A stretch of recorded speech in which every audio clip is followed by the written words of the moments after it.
പെട്രോളാണ്. CNG petrol രണ്ടുമുണ്ട്. CNG gas. Gas gas gas use ചെയ്യാറുണ്ടോ? അതിനകത്ത് യൂസ് ചെയ്യാറുള്ളൂ. അത് എവിടെ ഫില്ലിംഗ് ഗ്യാസ്? ഗ്യാസ് ഇപ്പൊ ഇവിടെ കൊല്ലത്ത് അയത്തിലും ഉണ്ട്, പിന്നെ കൊട്ടി ഇപ്പൊ കുറച്ച് നാളായുള്ളൂ തുടങ്ങിയത്. പിന്നെ എങ്ങനെ ഒരു എത്ര ഇത് എനിക്ക് 40 വരെ കിട്ടിയിട്ടുണ്ട്.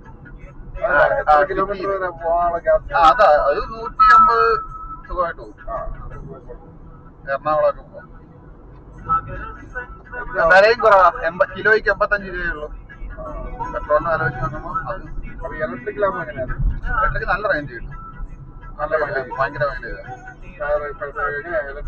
പക്ഷെ അത് ചാർജ് ചെയ്യാൻ താമസം എടുക്കും. അതുകൊണ്ടാണ് കിട്ടി കഴിഞ്ഞാൽ എത്ര മണിക്കൂറൊക്കെ ഫുള്ളാവാനായിട്ട്. അതാണ് അതിൻ്റെ ഒരു പ്രശ്നം.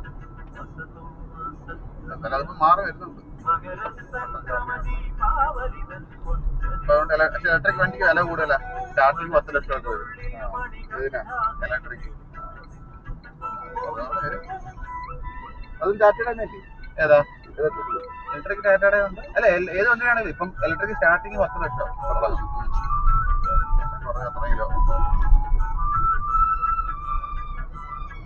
ഞാൻ വ്യാഴാഴ്ച കൊടുങ്ങല്ലൂർ പോകും. തൃശ്ശൂര് എന്തിനാ പോന്നെ? ക്യാഷിന്റെ ഒരു ഡീലിംഗ്. ഒരു കോൺട്രാക്ട് സൈൻ ചെയ്യണം.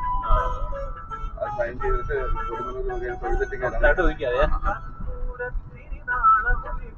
അങ്ങനെ കൊടുങ്ങല്ലൂരും പോകൂലേ? പൈസ കുറച്ച് ബ്ലോക്ക് ആയിരുന്നു. നമ്മൾ പ്രോപ്പർട്ടി വിൽക്കുന്നുണ്ട്. അപ്പൊ നമ്മളായിട്ടുള്ളൊരു എമൗണ്ട് പറഞ്ഞിട്ടുണ്ട്.